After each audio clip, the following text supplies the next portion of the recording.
In this video, we will learn about logical operators in JavaScript. You might think you know how and, or, and not work, but JavaScript has some unique behaviors that set it apart from other languages. Let's explore what makes JavaScript logical operators special.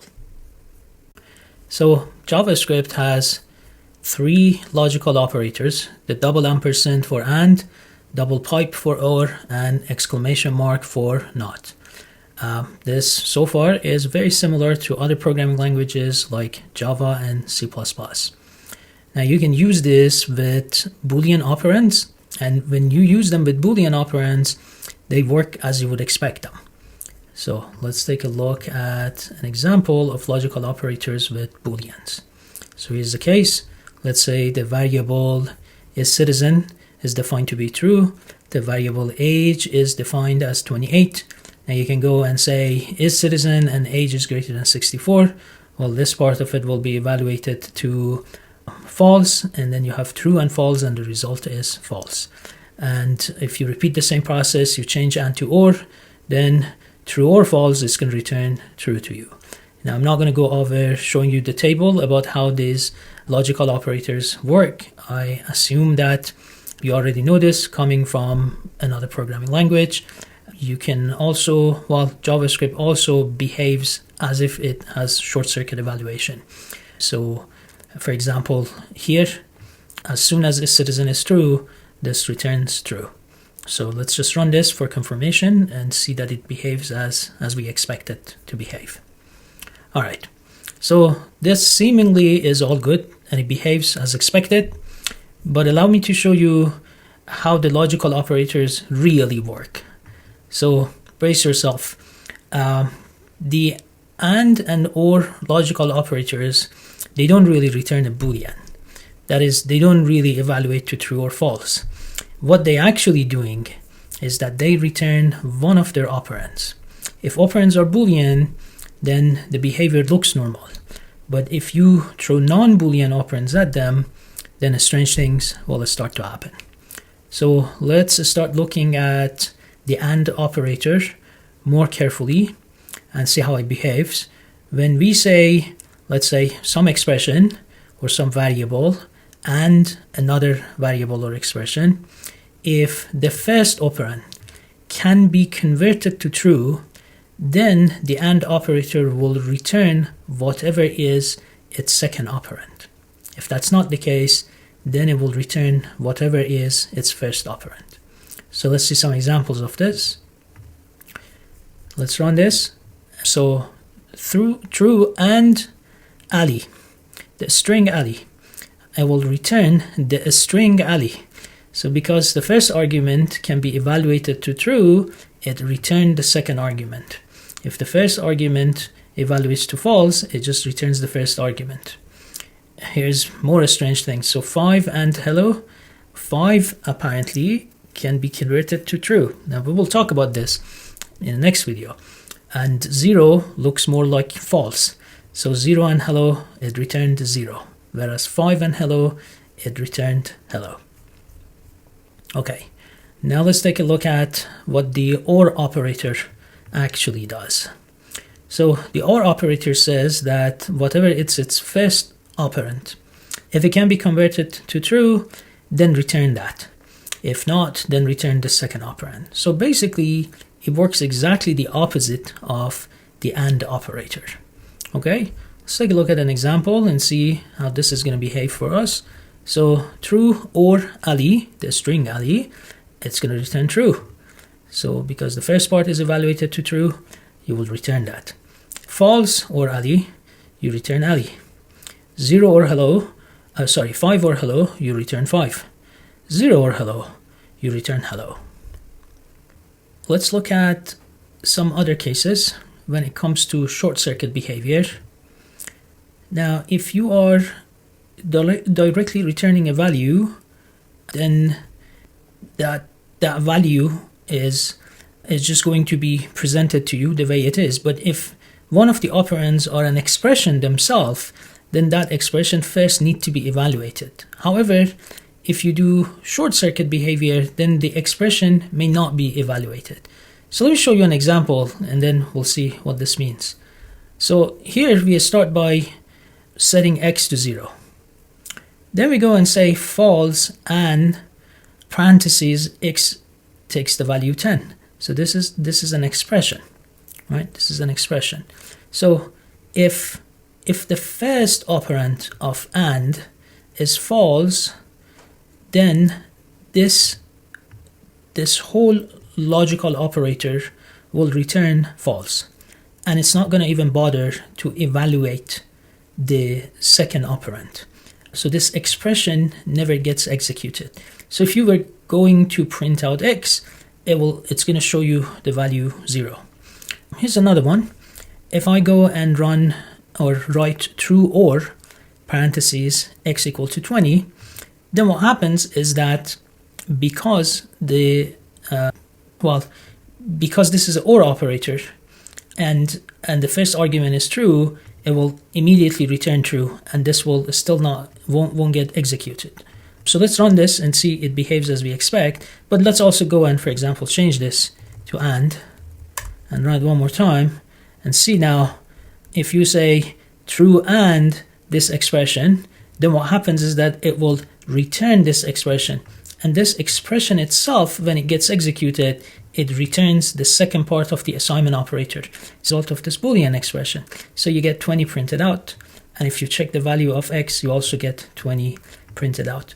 These are a strange behavior, and I'm afraid, unfortunately, you may come by people using these as feature of the language rather than quirks of the language. So you may have some condition that if it's evaluated to false, you don't want to apply something, but if it is evaluated to true, then you want to update the value of x. So you will see, unfortunately, people write code like that. All right, let's take a look at some of the common patterns that people use these strange behavior as features of the language. Probably the most common one that I've seen is something like this. So you can define a variable, let's say you call it debug, you set it to true, and then you basically guard, you conditionally render console logs, right? So if you want to see debugging messages, then you can just flip this Boolean variable to true. If you want to turn them off, like you're going from development or after a debugging session to production, rather than deleting all the printf statement or commenting them out, you can use this trick to just change one value and turn off all the debugging messages. So this is equivalent to having a guard, like if debug, then print the console log. And it works because if this thing is true, then this part gets executed. So let's print this out. You say debug message. If I change this to false and run this, then nothing happens. Okay, so this is a very common pattern. Let's take a look at another common pattern using default values. So here is an example. I declared a function that takes an argument name, and if the name is provided, then you return the name. If the name is not provided, then you return a generic name like guest. So if we run this and say greet Alice, then it says hello Alice. But if we just call greet and we don't provide an argument, then it says hello guest. This again works because if Alice is provided, then in this OR statement, Alice will look like a true statement. It's truthy, as we will explore in the next video. And so it will be returned. And if it is an empty string or it's undefined, then it's like falsy. And so the second argument of the OR operation will be returned. Let's look at the not operator now. So we've seen and OR, and so looking at exclamation point or the bang. So this is gonna convert the operand to Boolean and then negate it. So let's take a look at some examples. So if you say not true, well then, as you would expect, the output is false. If you say not false, then as you expect, the output is true. Here it gets interesting. If you say not Ali, then the output is false, which is a very strange thing. But what happens is that a non-empty string is when you try to convert it to a Boolean, it will end up being converted to true. So it first converts it, whatever you give it, it tries to convert it to a Boolean, and then it will negate it. An empty string, on the other hand, when you try to convert it to a Boolean, it maps to false. And so when you negate it, it comes out as true. The value 0, the number 0, maps to false. And so you negate it, it comes out as true. Any number other than 0 maps to true. So when you negate it, it comes out as false. Okay, so let's look at some interesting things that happens when you use double not operator. This is a common trick that you're going to see people using in their code. Somewhat confusing, but very common among JavaScript developers.